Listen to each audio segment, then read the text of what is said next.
All right, guys, we have some of our refuge leaders that we're going to be bringing in, and we have a special one to start out with. I'll let him introduce himself to you now.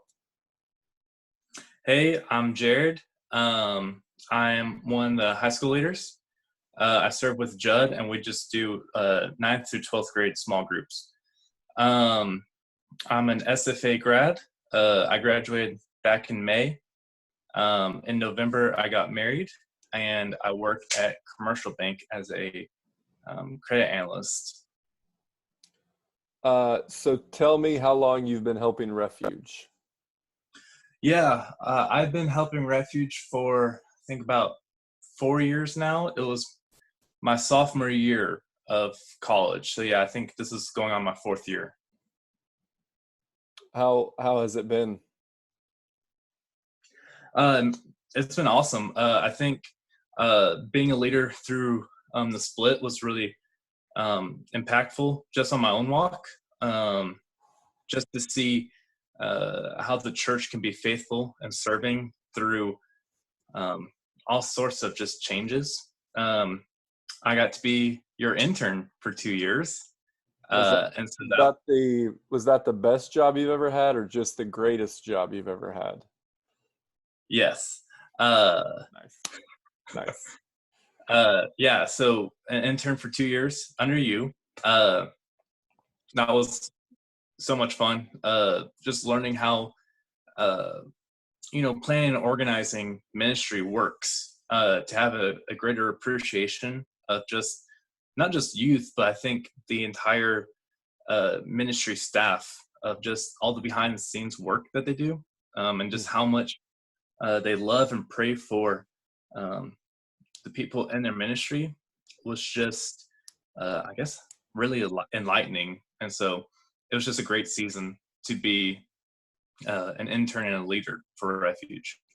Yeah. Well, we obviously appreciated you then and are grateful that you're still a leader. Well, that kind of gets us up to present day, but let's back up a little bit. I want you to tell me kind of about growing up and how you became a believer. Yeah. So growing up, I did not grow up in a what you would consider a Christian family. Um, we would have Easter and Christmas, but um, we never went to church together. I would go to church with friends if I ever spent the night, and that was really my only, I guess, introduction to anything about the Christian faith. But even then, I mean, when you're, I don't know, like 12, 13, whatever, you don't really care. So I mean, I didn't care. So I wasn't really paying attention. Um, so growing up, it was just very much, you do good because that's what's good. You don't do bad because that's what's bad. And so I didn't want to get in trouble. So I did as much good as I could. Um, I think the summer after my freshman year of high school, one of my friends invited me to a church camp in Colorado, um, and I went for whitewater rafting, which was a great part of the whole trip. It was a lot of fun. But there, I got to see what it looked like to have a community of believers um, at the same age, high school, um, and just how they just got along so well. Um, and so I think that turned my heart to want to know more about what it was to be a Christian. So I asked the youth pastor at the time. Um, I was like, I think I just had a list of questions of just like, first, like Hmm. dinosaurs, like explain that one to me. Um, and before I could even go in, he was like, hey, what if you just read the Gospel of John? And so during one of our free times, I did. I just read it in in our cabin room when everyone else was out. And that was the first time I ever read or really like heard anything about um, the character of Jesus. And so I wouldn't say I got saved then because I didn't, but then it was a progression. It was going to Sunday night youth groups.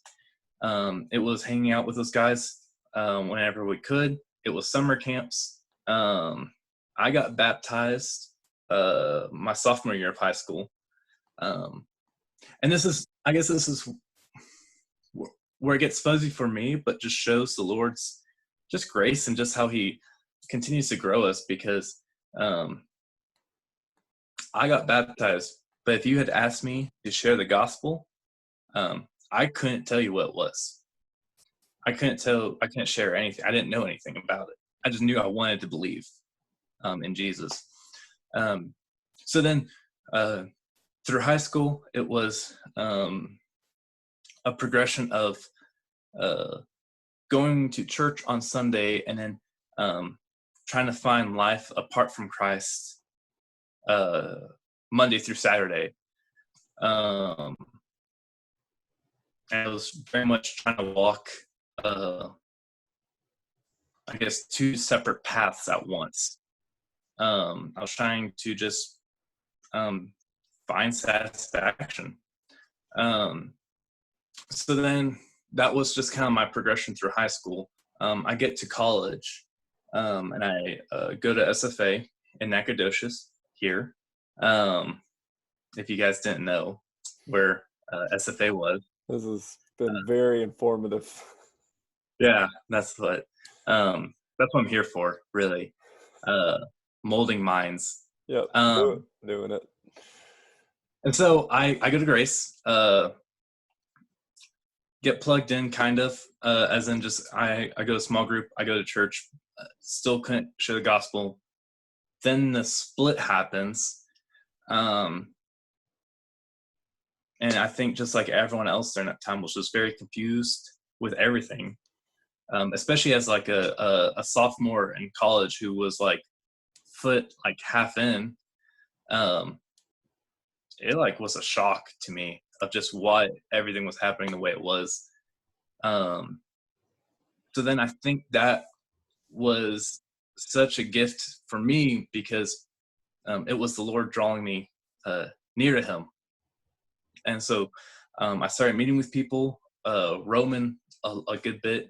I met guys like John Hayes and Nick Guerra, who were just awesome, and they just brought me in. I felt like I was like all their best friends immediately. Felt super included.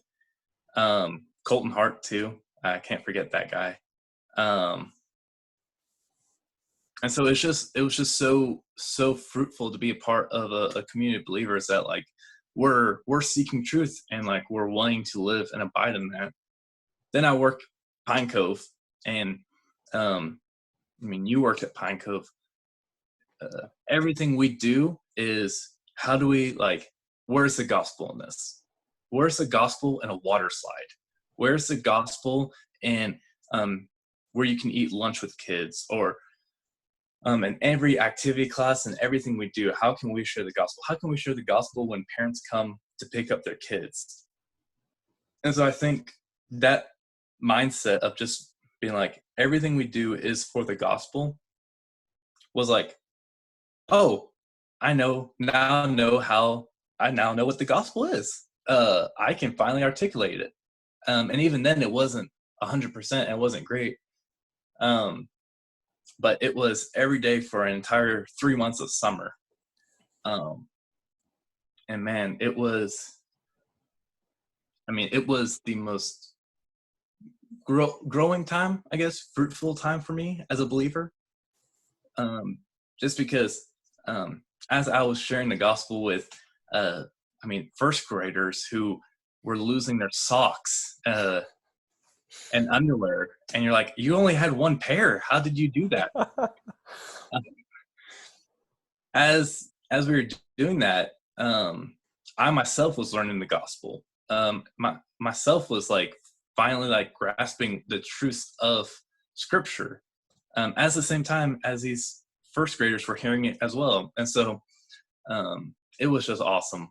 So then those were like the big hills, I guess. And then the rest of my walk so far has just been serving as an intern, just being faithful to the Lord, and just service. Because I think the time at Pine Cove and just my time as an internship showed me that the gospel is probably like the most tangible, or um, the the easiest to grasp in my experience when you're living it, when you're in the front lines, Hmm. um, where you're having students who are going through um, serious issues, and you're like, I don't even know what to say to that. I don't know how to respond to this. And it's only because of the spirit and the truth that I know that um, you know, helped guide me in any of those conversations I've had. So that's what the last couple, I guess, 2 or 3 years have looked like. It's just been trying to be faithful, trying to have a servant heart, and just staying plugged in. That's awesome. Well, just to kind of bring it back to what we've been talking about, this Sunday school essentially that we're doing remotely, talking about life transformation, the Lord changing your life. Tell me briefly how the Lord changed and continues to change your life. Yeah, man, it's so funny because I mean we're talking about Paul and his conversion, which, as I'm saying this, like, I remember this is a story we talked about in Pine Cove. I mean, I remember this was a Bible study. This was like Thursday or Friday, uh, you know, group. I think, uh, when I look at my story and just how the Lord has used me and grown me, and continue to transform me, I think it was hard for a little bit because I didn't have the Saul to Paul, boom, you're this, not this. It was like, felt like such a slow progression of how he was revealing himself to me. Right. And I think as I'm saying this, we have students that probably are in the same boat, where they would say, yeah, I'm a believer. Like, I've been going to church for a while. I'm a believer. Um, I haven't had some Saul to Paul crazy, I've become blind and I had scales in my eyes experience. Mm-hmm. And that's not the norm. Uh, I don't think that is like, oh, well, you're not a Christian if that hasn't happened. But I think just going back to the question, though, of just how the Lord's transformed me, I think I can just look at my story and just see how he has continued to um,